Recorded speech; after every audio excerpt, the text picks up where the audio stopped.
Урматтуу достор, мына азыр биз Исфанадагы ушундай райондук ооруканадабыз.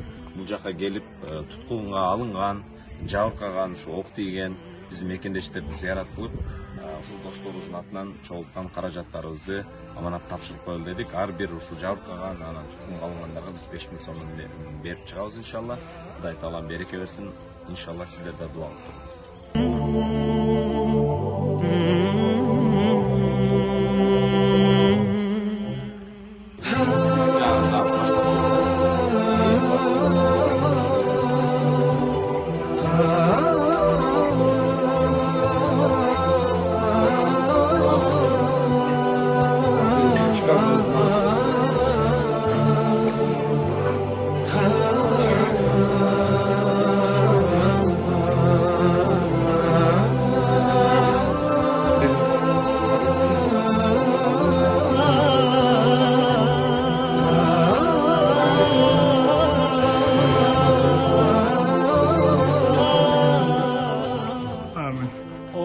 Maşinamla barğanımız, jardamga barğanımız, o't ketdi deb uyga borganda biz 4 adam maşinada barğanımız bizga o'q salgan.